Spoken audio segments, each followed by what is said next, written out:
Her secret phone was hidden in the toilet tank, next to my missing wedding ring. Sounds like the kind of thing you'd hear in some over-the-top TV drama, right? But this wasn't fiction. This was my life. And I swear to you, the moment I lifted that porcelain lid and saw both of them sitting there, her burner phone and the ring I'd been searching for weeks, something inside me broke in a way I can't quite explain. Let me rewind. The wedding ring was the first clue, though I didn't realize it at the time. One morning a few months back, I'd taken it off before showering. I was the kind of guy who wore it religiously, never forgot it, never felt comfortable without it. But that day I'd been rushing, left it on the bathroom counter, and when I came back out it was gone. I searched everywhere, under the sink, in drawers, even in the trash, nothing.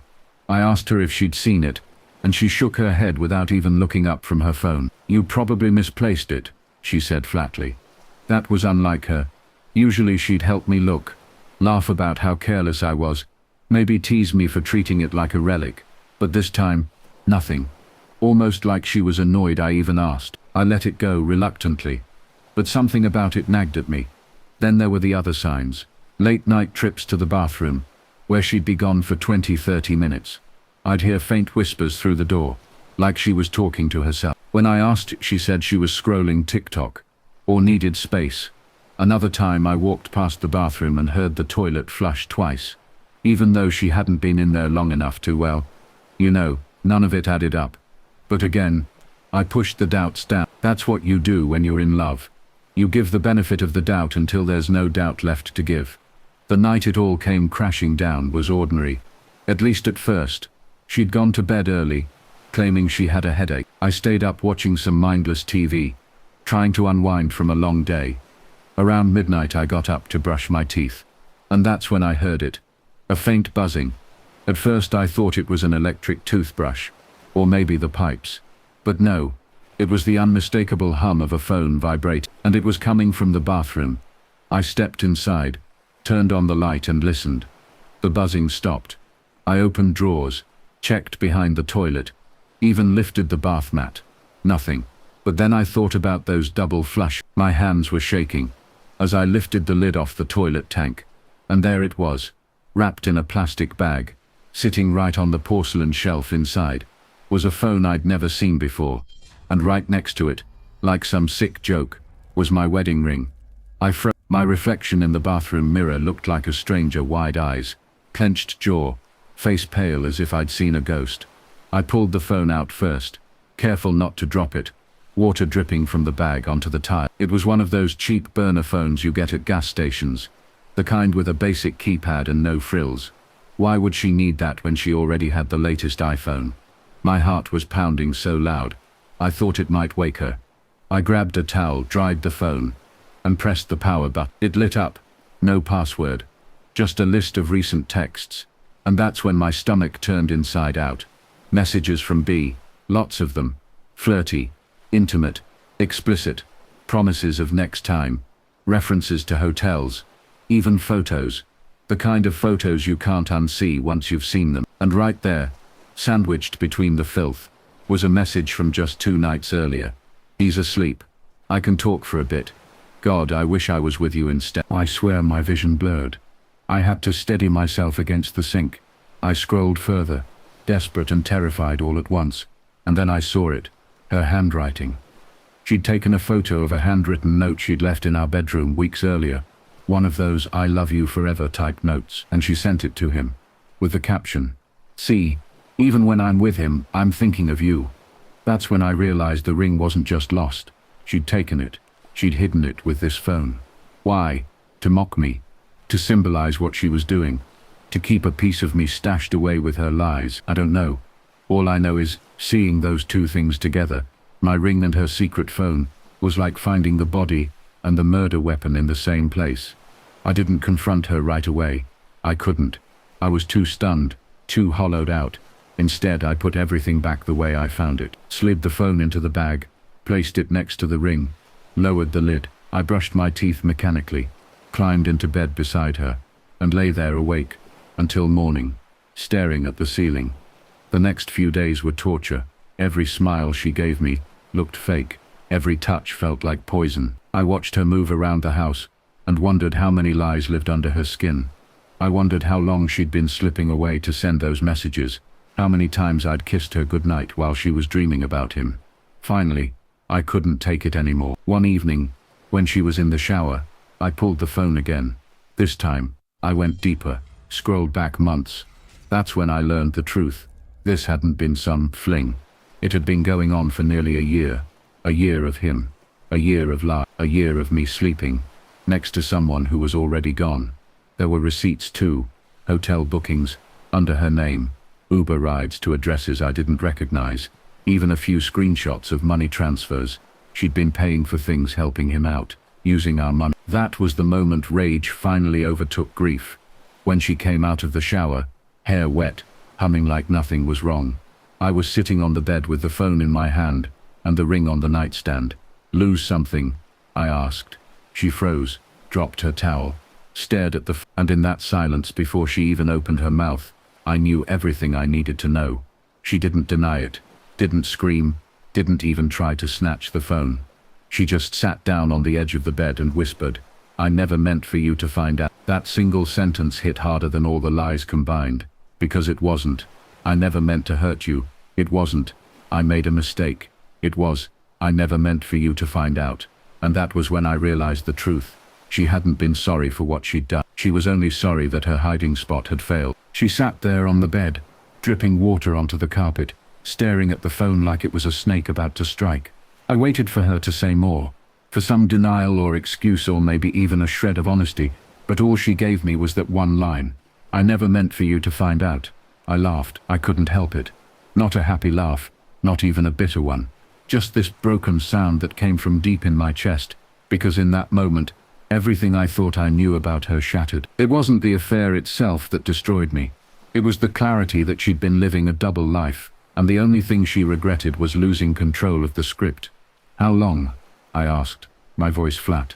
She hesitated, biting her lip like a teenager caught sneaking out. "Almost a year," she whispered. "A year." That word hit me like a hammer. A year of stolen nights. A year of whispered calls in the bathroom.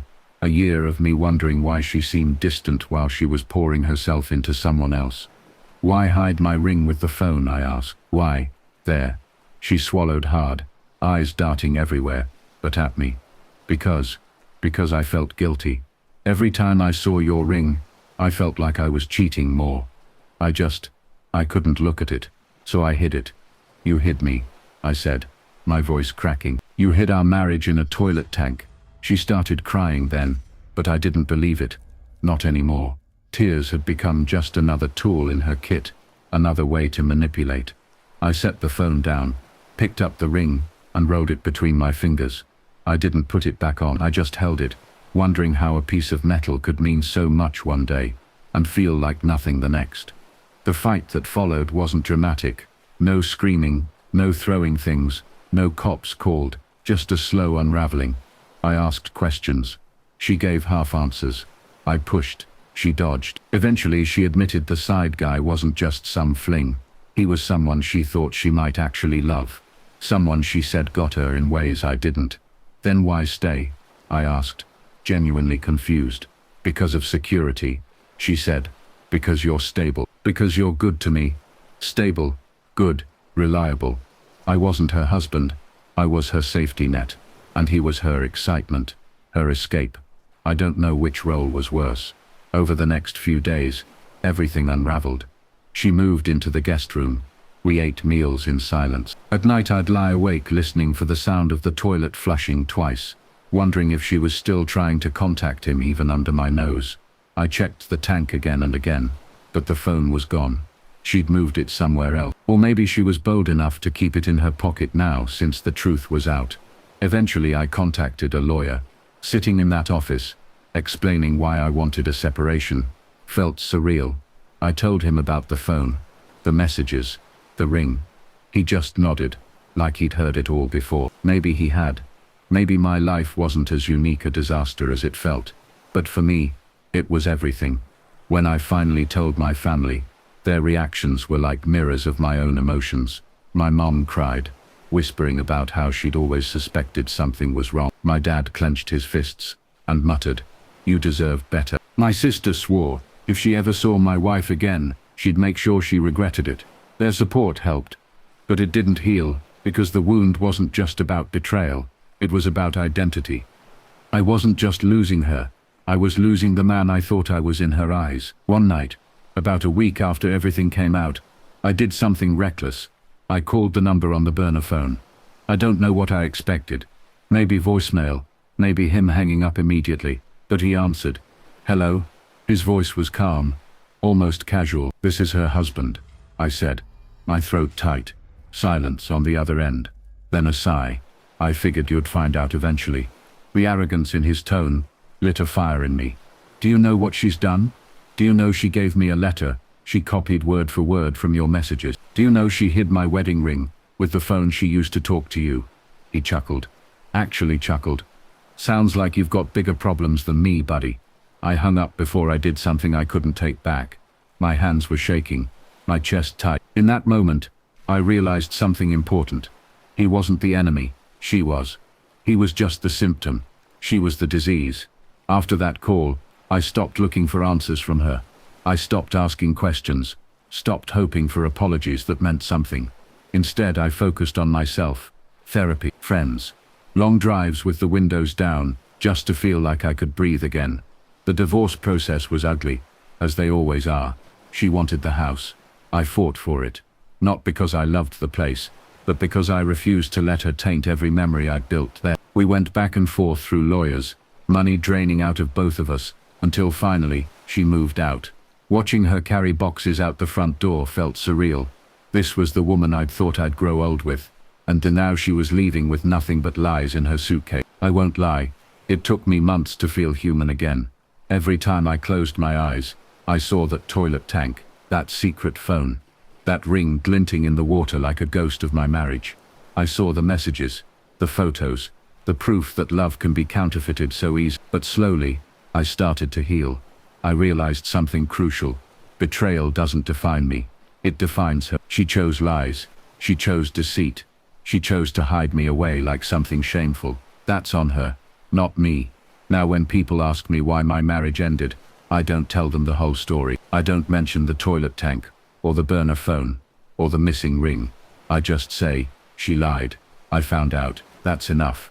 Because the details don't matter as much as the lesson. When someone shows you who they are, believe. Sometimes I still catch myself reaching for the ring that isn't there. Sometimes I still wake up in the middle of the night, expecting to hear the faint buzz of a phone hidden in the dark. But those ghosts fade a little more every day, and if you're wondering what happened to the ring, I kept, not because I want it, but because I refused to let her decide what it means. To her, it was something to hide. To me, it's a reminder, not of failure, but of survival. I wear it on a chain around my neck now, not as a symbol of marriage, but as proof that I lived through hell and came out stronger. So here's the truth, the hook, the lesson. Sometimes the things you lose aren't accidents. Sometimes they're warnings. If your wedding ring goes missing, if your partner starts disappearing into silence, if you feel like you're living with a stranger, don't ignore it, because love isn't supposed to be hidden in a toilet tank.